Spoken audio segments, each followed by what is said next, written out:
Some corporate money is shifting in recognition of the conversation to come about domestic oil and gas production if there is a Biden presidency.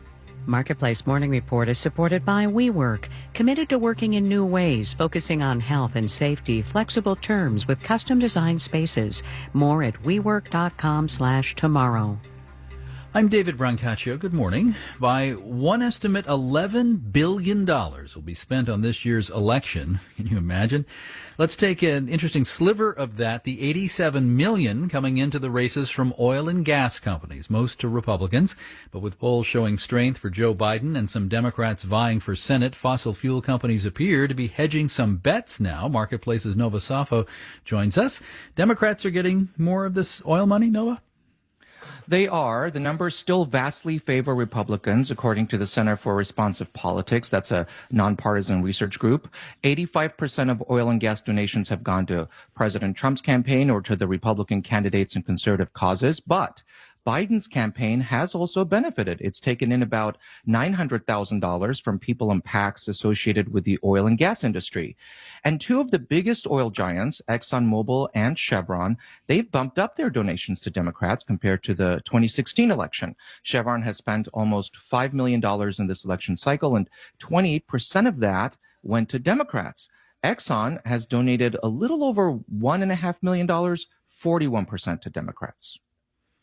Now, these are some of the biggest oil companies, right? Can we also assume they're also the biggest donors in this industry?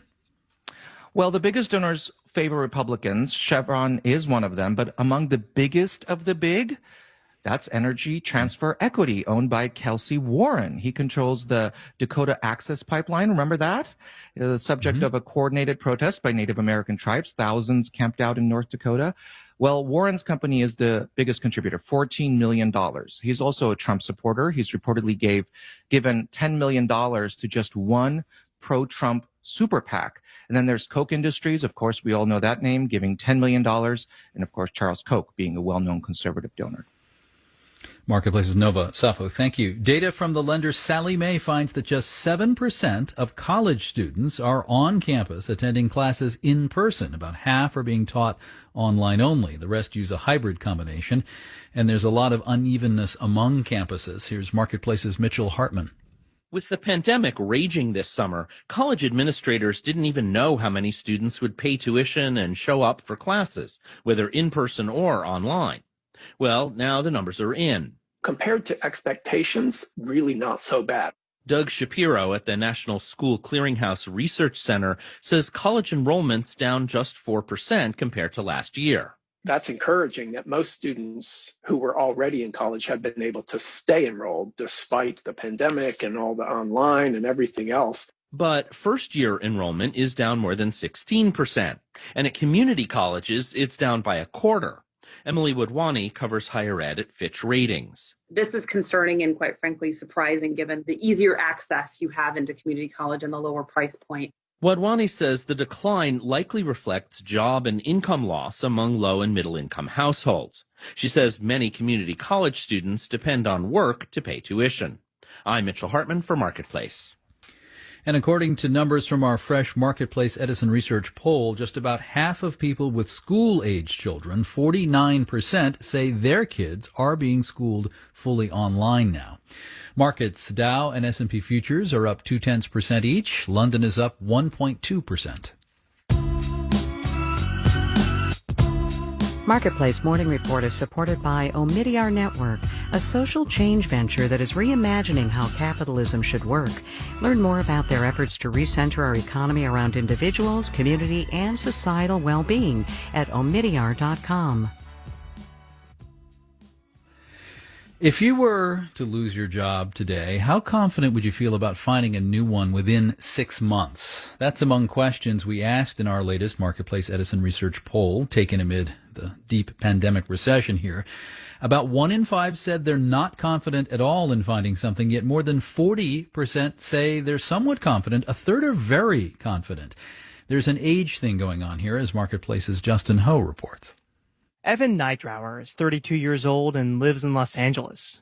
He works as a lighting designer, which means he does a lot of different things. I've got my own personal line of lamps and chandeliers. I'm refurbishing some lights at a 1950s diner. The way Neidrower puts it, he has his fingers in a lot of pies. I'm overseeing some electrical work being put into a kids museum in Santa Monica, and I'm building a custom LED mask for a MMA fighter.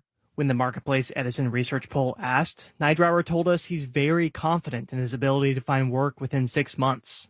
In fact, only about 1 in 7 respondents between the ages of 18 and 34 told us they're not confident in their ability to find work. Neidrower says if his current gigs dry up, he has a lot of skills he could fall back on. I could find something that could get me by that I wouldn't necessarily be satisfied doing, but I would have the skills to make some sort of wage. Younger workers haven't had as much time to focus on a specialty, says labor economist Peter Erasm at Iowa State University. As a result, the skills that they have tend to be more general and more applicable to lots of firms.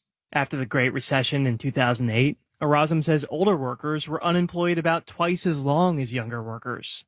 So what you found was that the younger people were much more flexible in terms of switching to a different type of a job. Younger workers are also generally more optimistic about the economy, says economist Sarah House at Wells Fargo.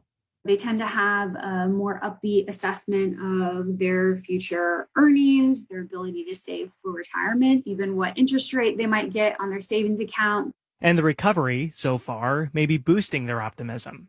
Many young people work in the leisure and hospitality industry, which was hit hard at first, but has been bouncing back vigorously. I'm Justin Ho for Marketplace. And what is the largest individual tax evasion case in the history of the United States? U.S. prosecutors say it's one involving a Houston software company executive accused of trying to keep the IRS from noticing $2 billion of his dollars. Authorities allege 79-year-old Robert T. Brockman had people route his money via Bermuda, Nevis, and Switzerland. Brockman's the CEO of Reynolds & Reynolds, which makes software for car dealerships. He pleaded not guilty via Zoom yesterday. His company says it had nothing to do with us. Our executive producer is Nicole Childers. Our digital producer is Alex Schroeder. Our engineers are Brian Allison, J.C. Bold, and Ben Tolliday. I'm David Brancaccio, Marketplace Morning Report. From APM, American Public Media.